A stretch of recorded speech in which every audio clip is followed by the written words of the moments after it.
làm thành kiểu người thôi. Ôi, cái hồ cái cửa ấy nhỉ. Đấy nó có cái bờ xanh đó.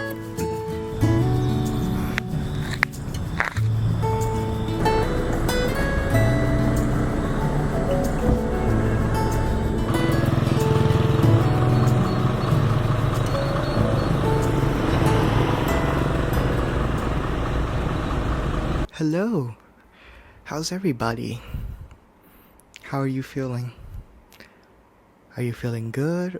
You're feeling so-so? Or is it one of those days where you just really can't? Well, if you're having that type of day, I hope that whatever you're going through, you have enough strength to push through it, because you made it this far, and that's because of how strong you are.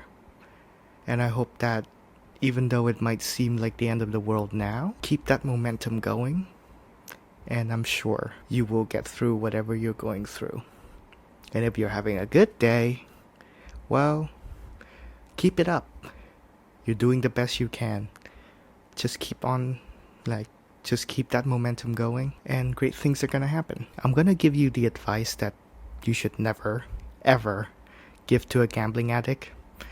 You can't quit while you're ahead, and you can't end on a loss.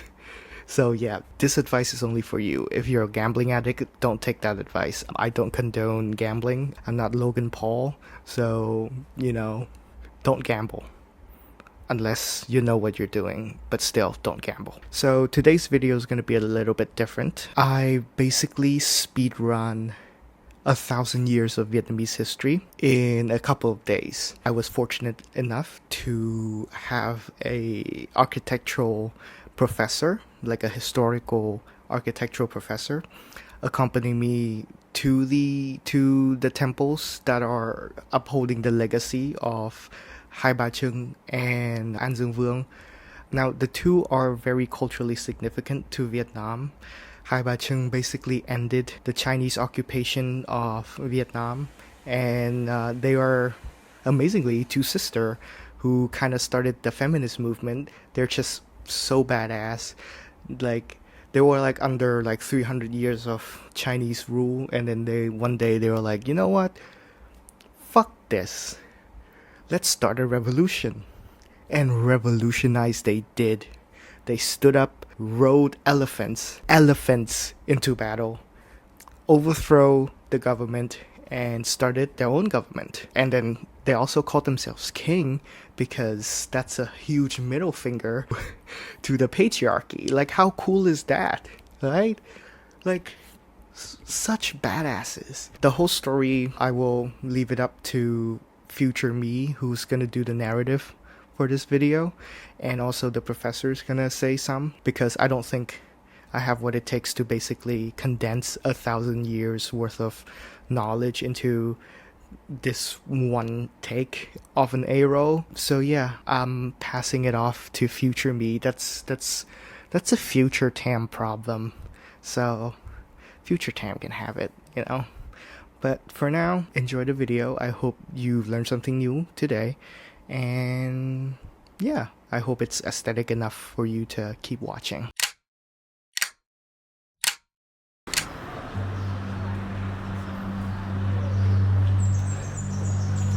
Quả gì đấy? Quả gì đấy? Ăn được không? Ăn được. Cái ngọt à? Ngọt hay chua? Vâng.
Okay, let's start from the top.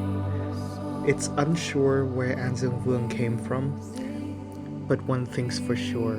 He came after 18 generations of kings that ruled before him. These 18 generations of kings ruled over Vietnam for 2,622 years, known as the Hùng Vương era. It is still unsure how the transition between the Hùng Vương era and An Dương Vương came to be. Some say that it is a peaceful transition and partnership between Hùng Vương and An Dương Vương, while other argues that An Dương Vương took power over Hùng Vương because the 18th king of Hùng Vương was very corrupt. Regardless of where he came from, he is still regarded as one of the founding fathers in Vietnamese history. He moved the capital of Vietnam, which is known as Âu Lạc at the time, down further south to where we are today. So technically, where we are now is one of Vietnam's old capital. And next to the An Dương Vương temple, there's actually another temple honoring Cao Lỗ, believe it or not, is the inventor of the crossbow. Fast forward a bit to the year 218 BC, the Emperor of China wanted to expand his reign down south, sending over 50,000 men to take over Âu Lạc. An Dương Vương, with the help of Cao Lỗ and his invention, was able to fend off the Chinese emperor's reign, solidifying Vietnam's independence. Most Vietnamese people, me included, grew up only knowing Cao Lỗ as the inventor of the crossbow and a military mastermind. However, after speaking to the architectural professor, he pointed out something that I haven't really thought about. Cao Lỗ is actually one of Vietnam's earliest architecture. The way Cao Lỗ designed the capital for An Dương Vương is quite different from traditional Chinese designs. He took a more holistic approach to design, following the flow of water, utilizing the river as kind of like a natural moat. Now there's two advantages for doing this. One, it saves hugely on construction costs, and two, it doesn't interfere with the flow of energy, aka the flow of life into the city.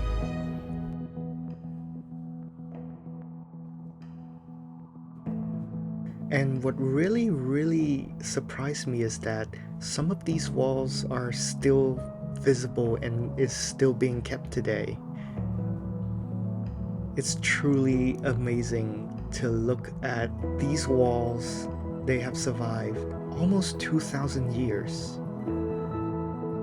It's really quite a serene experience, just kind of like taking it all in and like standing where 2,000 years ago there was this kingdom. It just feels like I'm in a fairy tale. Unfortunately, in 179 BC, one of our enemies tricked him to marry his daughter off to their sons, which started off as a gesture of peace. But unbeknown to both of them, he was a spy. He proceeded to steal the crossbow design and ambush them, causing Vietnam to once again fall under Chinese occupation.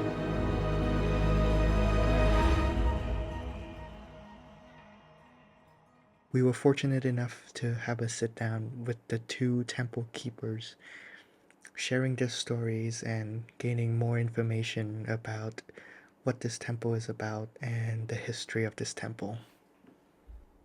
Ở trong thành mình là thờ mấy vị tướng không mình Cao Lỗ thôi chứ. Còn ai nữa? An Dương Vương. An Dương Vương thì rồi. Tướng Cao Lỗ. Đây Cao Lỗ đây rồi. Vâng. Cao Lỗ là như thế nào hả? Trước này ông này làm cho nội thành và bảo vệ nhà vua. Có xây thành Cổ Loa không? Xây thành có xây thành hết xung quanh đây. Là Cao Lỗ xây thành. Rồi. Mời các Cổ Loa đã đi 16 cây số. Này có cái từ các cụ là có cái bia nào về cao lỗ không? Còn Đây có phải có cái bia chứ? Dạ. Có cái bia nào nói về cao lỗ ở trong đền mình không? Không chỉ có ở đây thôi. Chắc phải có cái bia nào. có mới ở trên cung có. Phải có một cái bia hoặc là một cái bút tích nào Dạ. của các triều đại để lại không? Còn cái khu này thì Cái này 100 năm rồi. rồi, cái này thì lâu Cái này rồi. nó vẫn đồ cũ hết, bây giờ Dạ, không cái dạ. nào thay tí thôi. Ừ. Còn bên sau là cái đền thờ công chúa Bình Châu. Mít Châu là có này. Bên sau nữa trên là chùa Báo Sơn Tội. À, chùa, có chùa. Ở sang bên đằng này Bên trưng bày cái cổ vật về vào đấy. cái đấy mới. So here's the fun fact for you. In the Cổ Loa Citadel, there's a temple, a pagoda, and a communal house. Now the difference between them is that the character that they worship, there is a temple worshipping An Dương Vương as one of the founding fathers. There's a pagoda to worship Buddha. And the communal house is to worship village protectors like the saint of the mountains or the saint of the rivers. As we explored deeper into the temple, I found out many interesting architectural features. Cái kiến trúc của mình ấy, càng về xa xưa thì nó càng khỏe, Vâng, càng về xa xưa càng khỏe. nó chắc nịch cái cột. Tôi bảo nhé, chúng là lát nhé. Vâng, Người ta không lát liền mạch cái này. Tôi thấy không? vâng, Cái mạch này nó ngắt cái mạch này, nhưng nó không liền lại. vâng. Thường người ta sẽ lát liền. Cái bí quyết, cái nguyên tắc của nó là không được lát liền, À, để không tạo ra những cái đường chạy thẳng vào trong thờ. Nó thấy cái các cụ ta tính toán thế, để không chiếu tướng hoặc không đâm thẳng.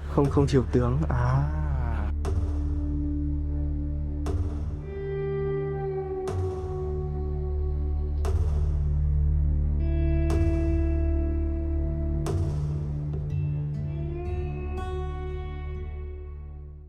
There are a lot of intricately crafted pieces of wood laid with a layer of gold. Each and every piece of wood is considered to be its own art piece, and it often depicts animals that have a symbolic meaning. For example, you can often find 3 common animals: the dragon, the crane, and the turtle.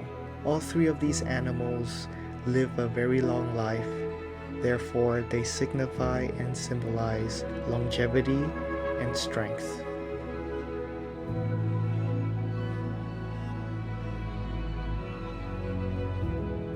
We came to this temple unknowingly before the full moon.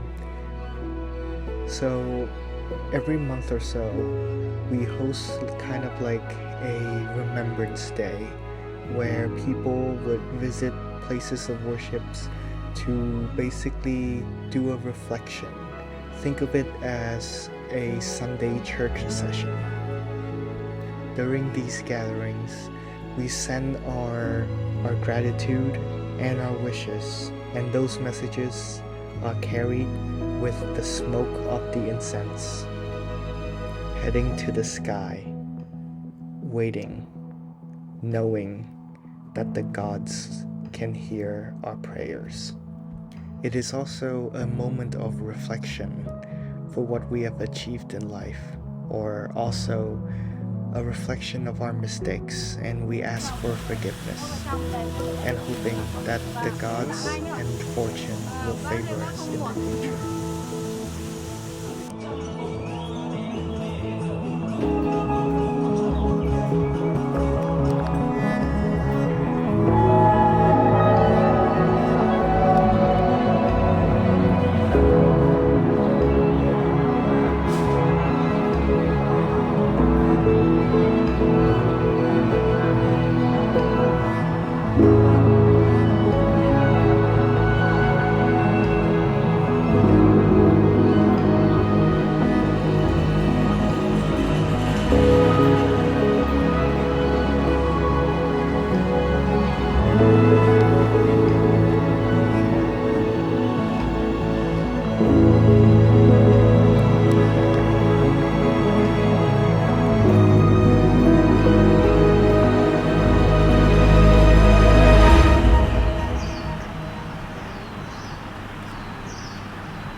Hello again.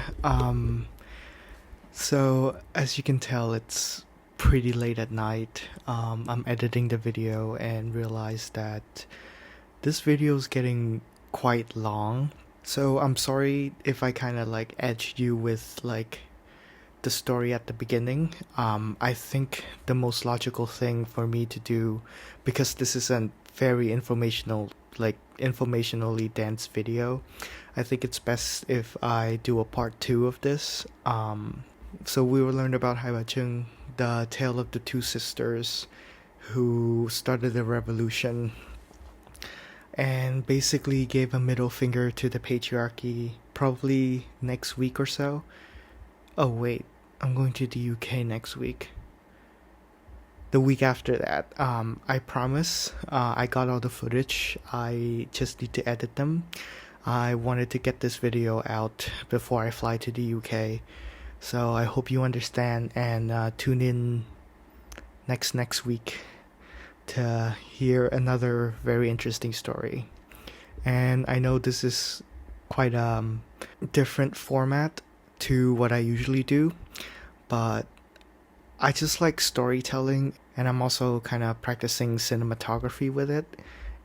So I hope you do enjoy this kind of information heavy topic. Well, I think that's it from me. I hope you enjoyed the video. I worked really hard on it. I'm approaching my self-imposed deadlines, and I don't think I can sleep until I finish editing this. So I hope you understand, and I hope you guys will forgive me, because I don't think I can forgive myself.